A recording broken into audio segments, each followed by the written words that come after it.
Ketika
aturan-aturan yang diterapkan di tengah-tengah manusia itu bukan aturan yang bersumber dari Al-Quran, pasti akan banyak terjadi kerusakan di situ.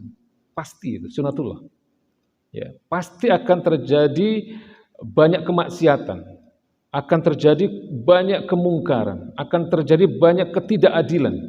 Ya, karena yang diterapkan bukan sistem yang turun dari Zat yang Maha Adil. Karena kan aturan-aturan manusia pasti tidak akan lepas dari hawa nafsu kan. Kita bisa lihat hari ini contohnya di mana-mana. Ya, ketika syariat Islam sebagai aturan kehidupan yang turun dari Allah Subhanahu wa taala tidak diterapkan.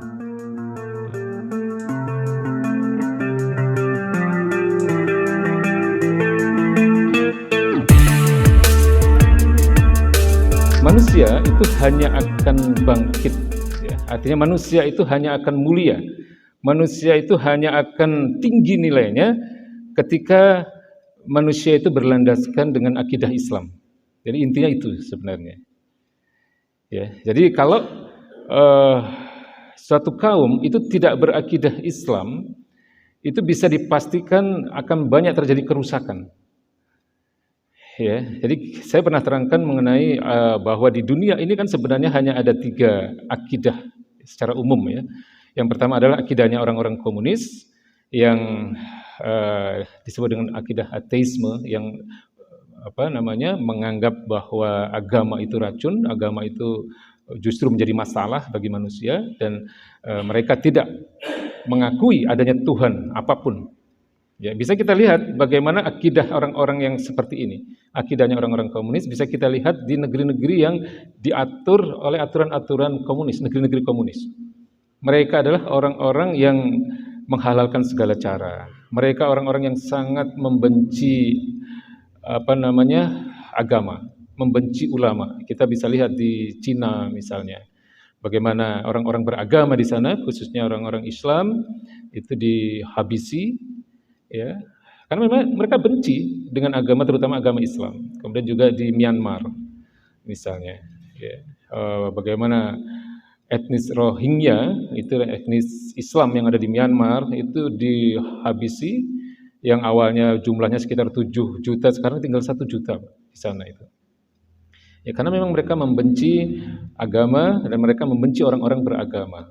Ya, kemudian dalam banyak hal mereka juga melakukan hal-hal yang jelas jauh dari ajaran-ajaran agama, ya, tidak mengenal halal haram, ya. Kemudian dalam hubungan wanita pria mungkin juga tidak ada aturan dan seterusnya. Ya, bisa kita lihat gambaran orang-orang yang berakidah komunis itu di negeri-negeri yang berideologikan komunis, ya, seperti Korea Utara, Cina, Myanmar dan masih banyak lagi. Itu akidah yang saya katakan bahwa di dunia ini hanya ada 3 akidah lah secara umum ya. Yang pertama tadi akidahnya orang-orang komunis, kemudian yang kedua akidahnya orang-orang sekuler. Ya, akhirnya orang-orang sekuler ini yang masih mengakui adanya agama, tapi tidak mau hidup mereka diatur oleh agama. Mereka ini ya terdiri dari orang-orang dari luar Islam yang berakidah selain Islam, ya, agama-agama selain Islam, dan juga orang-orang Islam yang terjebak, yang masih mengakui kebenaran paham sekuler ini, atau mungkin di antara mereka juga banyak orang-orang munafik sebenarnya, yang mengaku Islam tapi sebenarnya mereka tidak berpihak kepada Islam dan tidak berpihak kepada umat Islam. Ya, contoh-contoh yang bisa kita lihat dari manusia yang berakidah sekuler ini bisa kita lihat di negara-negara Barat, negara Amerika, dan di negeri-negeri Muslim. Negeri-negeri Muslim hari ini itu hampir seluruhnya menggunakan aturan-aturan yang bersumber dari akidah sekuler ini. Ya, mohon maaf termasuk negeri kita ini, negeri yang kita cintai ini. Ya, hukum-hukumnya berasal dari pemahaman sekuler. Ya, maka kemarin yang ramai dibicarakan itu kan munculnya satu Permendikbud, ya, Peraturan Menteri Pendidikan dan Kebudayaan yang kemudian langsung ditolak oleh para ulama, ditolak oleh gerakan-gerakan dakwah, ya, termasuk Majelis Ulama Indonesia, ya, menolak. Ya. Malah ujung-ujungnya kemudian muncul seruan untuk membubarkan MUI. Ya. Ini pasti berasal dari mereka, orang-orang komunis dan orang-orang sekuler. Ya. Jadi peraturan itu sungguh mencemaskan, Pak. Jadi peraturan itu kan judulnya adalah pencegahan terhadap, mohon maaf ya, terhadap kekerasan seksual. Tapi ketika menjelaskan tentang makna atau pengertian kekerasan seksual itu, dalam seluruh ayatnya yang ada 7 ayat, itu diakhiri dengan kalimat jika itu dilakukan tanpa persetujuan korban. Nah, ini yang jadi masalah, kalimat ini yang ditolak oleh para ulama. Karena artinya dengan kalimat itu mengartikan bahwa kalau hal-hal yang tadi didefinisikan sebagai kekerasan seksual tadi itu dengan persetujuan korban, berarti kan boleh dilakukan gitu. Ya. Berarti boleh dilakukan tanpa adanya ikatan pernikahan. Nah, ini kan aturan yang rusak, Pak. Ini kan aturan yang tidak melihat ajaran-ajaran agama. Ya. Inilah akibat dari satu pemahaman atau akidah sekuler yang kemudian menghasilkan aturan-aturan kehidupan tadi. Ya, jadi ini salah satu contoh saja. Ya, maka di dalam paragraf yang dibaca tadi adalah tidak ada sebenarnya satu kemuliaan dalam diri manusia itu kecuali ketika manusia itu memeluk akidah Islam. Ya, kecuali akidah Islam yang menjadi pegangan hidup mereka. Ya, karena setiap manusia itu pasti punya akidah, pasti punya pemahaman, apakah pemahaman komunis tadi atau pemahaman sekuler. Ya. Nah, yang agak sedikit menyedihkan buat kita, banyak umat Islam yang hari ini itu terjebak, Pak, masuk ke dalam akidah sekuler ini, ya, karena tertipu, ya, dengan kalimat-kalimat yang ilmiah, dengan bahasa-bahasa yang indah yang kemarin saya sampaikan itu kan, ya, sehingga banyak umat Islam yang terseret ke pemahaman yang sekuler ini sehingga mereka tidak punya kebanggaan gitu loh terhadap akidah Islamnya, ya, mereka tidak meyakini kebenaran syariat Islam. Tapi mereka justru lebih mengunggulkan atau meninggikan akidah-akidah selain Islam. Ya. Lalu bagaimana dalam kondisi seperti ini? Maka Allah di sini berfirman, ya, di dalam ayat ke-11 dalam surat Ar-Ra'd ini, innallaha la yughayyiru ma biqaumin hatta yughayyiru ma bi anfusihim. Jadi dalam kondisi seperti ini, di mana kalau kita gambarkan, kita kiaskan, Pak, kondisi hari ini itu meskipun tidak sama persis, itu hampir sama dengan kondisi yang terjadi pada kaum muslimin di masa-masa periode Mekah. Ya, karena periode Mekah itu umat manusia pada saat itu banyak yang belum mengenal Islam. Nah, hari ini meskipun umat Islam itu banyak, tapi sebenarnya kalau bisa kita simpulkan tidak banyak umat Islam yang paham tentang agamanya. Maka Allah mengatakan bahwa sesungguhnya Allah tidak akan mengubah keadaan suatu kaum sebelum kaum itu sendiri mengubah apa yang ada pada diri manusia. Jadi artinya bahwa dalam kondisi ketika umat Islam itu jauh dari akidahnya, harus ada orang-orang yang bergerak, berdakwah untuk memberikan pemahaman yang benar kepada umat, ya, tentang Islam yang benar, tentang akidah Islam yang benar. Ya, jadi artinya adalah bahwa perubahan menuju kemuliaan itu tidak ada jalan lain kecuali mengembalikan akidah Islam ini kepada umatnya, mengembalikan umat Islam ini kepada pemikiran-pemikiran yang benar tentang akidah Islam yang sahih. Ya, Jadi itu mengembalikan kepercayaan umat terhadap akidahnya, ya, mengembalikan kebanggaan umat Islam terhadap agamanya, ya, mengembalikan umat Islam terhadap keyakinannya bahwa hanya syariat Islam yang akan memuliakan mereka, yang akan membangkitkan kehidupan mereka. Dan itu yang dilakukan oleh Rasulullah SAW dalam periode Mekah itu. Ya. Jadi kalau kita lihat di sirah, di sejarah kenabian, itu kan Nabi 3 tahun pertama itu mendakwahi orang-orang terdekat. Ya. Kemudian dalam masa-masa 3 tahun pertama itu Nabi melakukan pembinaan kepada saudara-saudaranya dan juga kepada para sahabat-sahabat yang telah lebih dulu masuk Islam di rumahnya Arqam bin Abil Arqam, yang kita sebut dengan Darul Arqam. Itu 3 tahun pertama dilakukan oleh Nabi.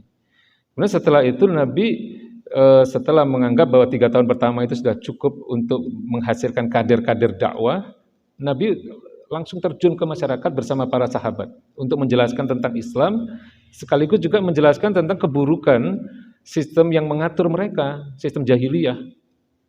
Ya, nah disitulah memang masa-masa yang berat, saat-saat yang berat bagi Nabi dan para sahabat, ya, menjelaskan Islam kepada orang-orang yang tidak paham tentang Islam, sehingga banyak penyiksaan, bahkan sampai ada yang meninggal, ya, dan seterusnya.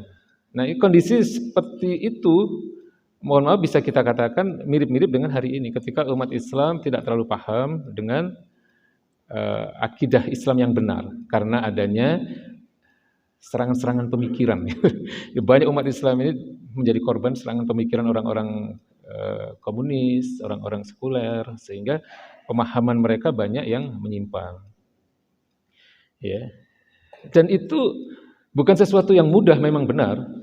Jadi Nabi itu 13 tahun pertama di Mekah itu tidak merasa cukup untuk menjadikan Mekah itu sebagai sebuah negeri yang bisa diatur oleh aturan-aturan Islam.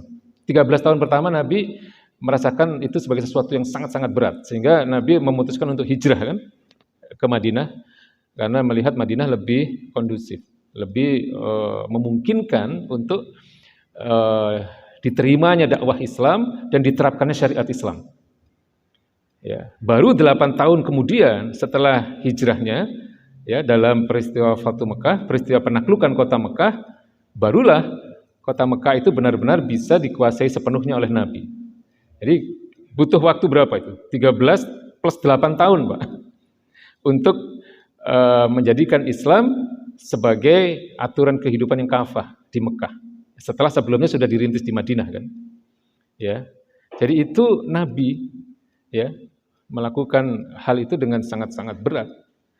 Nah, kita kan umatnya ya patut mencontoh apa yang beliau lakukan. Tapi ya tentu jangan berharap bisa seperti apa yang dilakukan oleh Nabi gitu. Kita ini bukan Nabi, bukan, ya. Orang yang bertakwa juga belum tentu, kita ini kan orang yang soleh juga masih insya Allah kan gitu kan.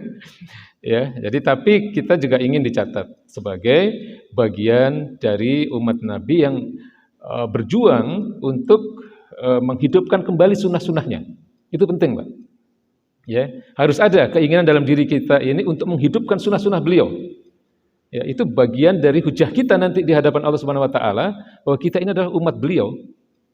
Ya, kalau kita tidak ada kepedulian untuk menghidupkan sunnah-sunnah beliau, untuk menghidupkan dakwah Islam, untuk memasyarakatkan syariat Islam, ya, untuk memberikan pemahaman yang benar tentang akidah Islam, itu nanti menjadi bagian dari hal yang harus kita pertanggungjawabkan di hadapan Allah Subhanahu wa taala. Ya, jadi nah, kegiatan-kegiatan kita dalam kajian-kajian seperti ini, ya, kajian-kajian tentang akidah Islam, syariat Islam nantinya. Ini sebenarnya bagian dari proses itu. Ya, bagian dari proses bagaimana kita memahami Islam ini dengan lebih baik, ya, dengan benar, sehingga kita tidak terseret, ya, ke dalam akidah yang rusak, seperti akidahnya orang-orang komunis dan akidahnya orang-orang sekuler. Karena mereka juga berdakwah, Pak. Jangan salah. Orang komunis dan orang-orang sekuler itu juga berdakwah, mereka juga mengajak. Ya, karena yang namanya ideologi itu kan ada kecenderungan untuk ekspansif, untuk mengajak orang. Ya, nah sekarang ini yang sedang berkuasa memang mereka, ya, tapi tidak ada alasan bagi kita sebagai umat Islam untuk eh, ikut juga berperan dalam mengembalikan pemahaman umat ini kepada pemahaman Islam yang benar. Ya, nah jadi hal ini dapat dilakukan dengan menyampaikan pemikiran-pemikiran yang benar tentang Islam dengan cara-cara yang sederhana sebenarnya. Ya, kita pernah tahu ada yang disebut dengan Uqdatul Kubro. Itu kan pertanyaan sederhana itu sebenarnya, Pak. Ya, dari mana asal manusia, untuk apa kita hidup di dunia, dan akan kemana kita setelah kehidupan di dunia ini selesai. Itu kan 3 pertanyaan sebenarnya pertanyaan sederhana. Ya, tapi hari ini tidak banyak umat Islam itu yang memiliki jawaban yang benar tentang ketiga pertanyaan ini.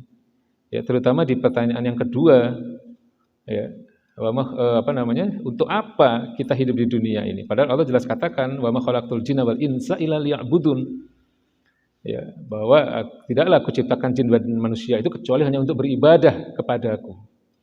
Jadi beribadah atau maknanya kan kita hidup di dunia ini hanya untuk menghamba kepada Allah Subhanahu wa taala.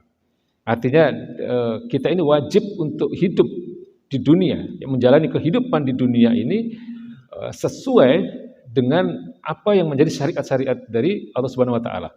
Ya. Itu harus dipahamkan gitu ya kepada saudara-saudara kita bahwa kemuliaan kita ya sebagai manusia, terutama juga kemuliaan kita sebagai umat Islam, itu tidak ada jalan lain kecuali dengan kembali kita memeluk akidah Islam ini dengan benar. Ya.